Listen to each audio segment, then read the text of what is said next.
Day 2 of our trip began with a slower start. We couldn't resist the Texas-shaped waffles at the hotel. A small but perfect piece of breakfast fun. Today's ride would take us from Lubbock, Texas to Taos, New Mexico. A long day on two wheels, with many stories to tell along the way. Much of today's route follows major highway access roads.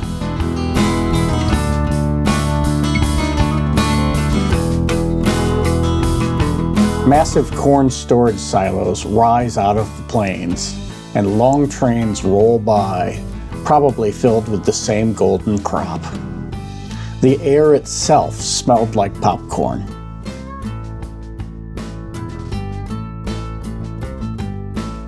Out here, when you're on the road, you notice things, like all the Harley-Davidsons riding on trailers. I can't help but think, I don't think these people know how they're supposed to be used.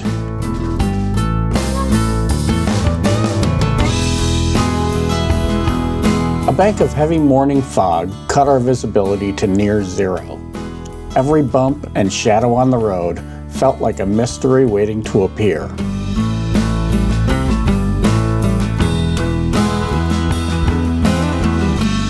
And occasionally it did, like a deer standing on the roadside.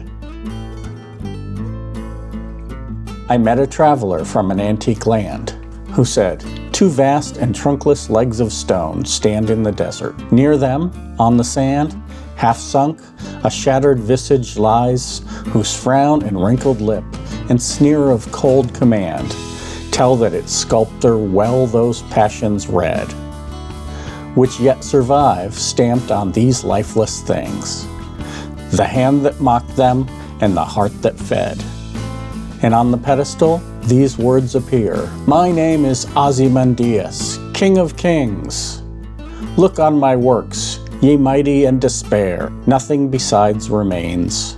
Round the decay of that colossal wreck, boundless and bare, the lone and level sands stretch far away. Ozymandias of the plains are the ancient ruins of a once grand and giant statue. The story goes that in 1819, while on a horseback trek over the Great Plains of New Spain, Percy Shelley and his wife Mary Shelley, the author of Frankenstein, came across these ancient ruins. Inspired, Shelley penned his poem Ozymandias here.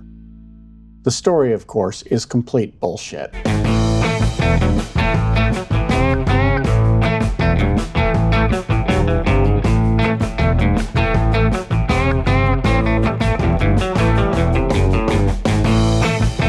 It's a short ride to the Second Amendment Cowboy. It seems that this muffler man is a giant spokesperson for the NRA. The cowboy stands guard over 3 Cadillacs in reference to the nearby Cadillac Ranch, with mannequins resembling Elvis, John Wayne, and Willie Nelson at the wheel. It doesn't get more Texas than that.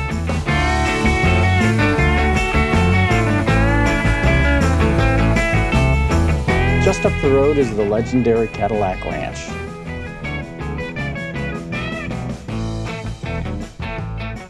Greetings from the Cadillac Ranch in Amarillo, Texas, where cars half buried in the dirt stand as colorful, ever-changing art. The layers of paint from years of visitors turn the old relics into a weird and beautiful abstract sculpture. We couldn't resist adding a little paint ourselves.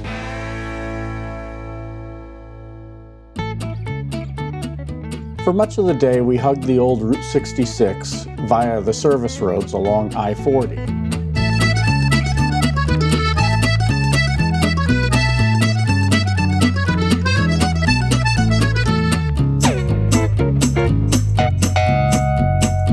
In Adrian, Texas, we reached the exact halfway point of Route 66, halfway between Chicago and Los Angeles. A perfect photo stop.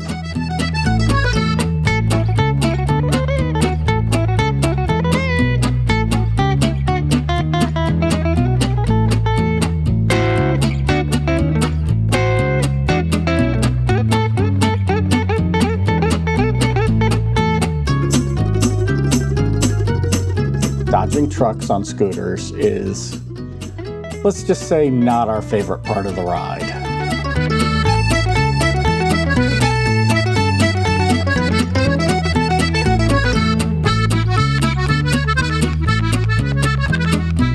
At the Texas-New Mexico border, we explored Glenrio, a true Route 66 ghost town. Silent ruins and crumbling signs were all that remained of this historic stop on both the Ozark Trail and later Route 66.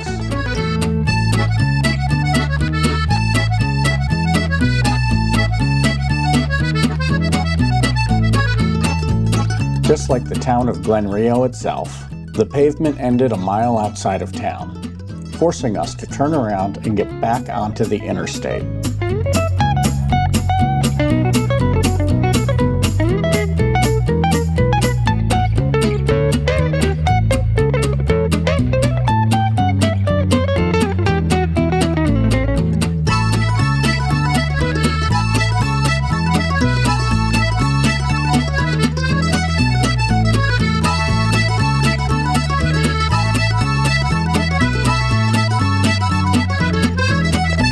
Back on old Route 66, we wound through towns like Tucumcari, home to Tee Pee Curios, one of the classic stops on the Mother Road.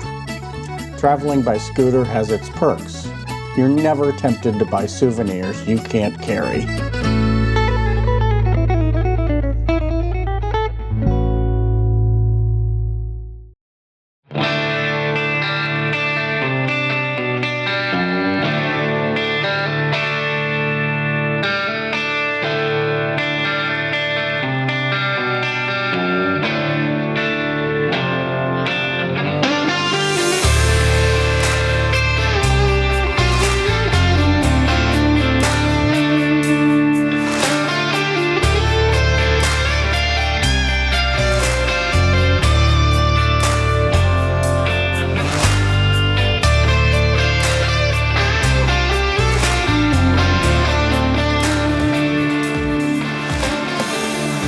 Eventually, we turned north on Highway 84 and then took New Mexico 518, a fantastic scooter road that twists and climbs into the mountains towards Taos.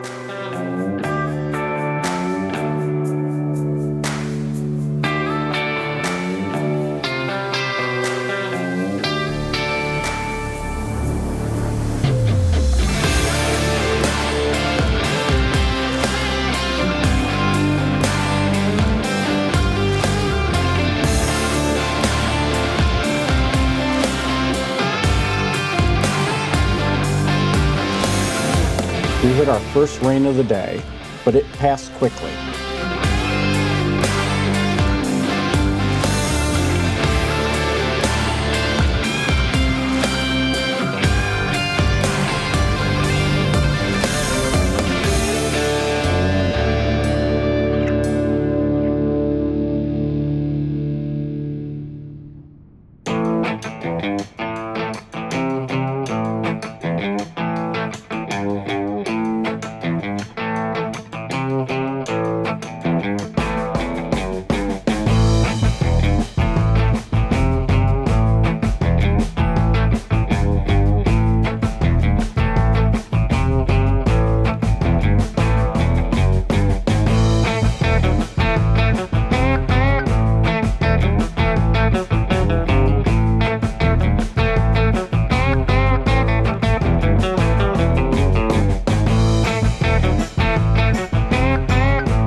As we reached Taos, Mother Nature had one last challenge for us.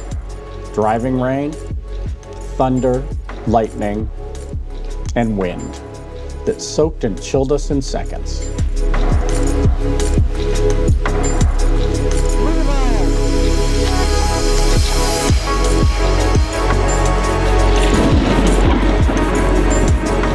In hindsight, we probably should have stopped, but with the hotel only 3 miles away, we pushed through.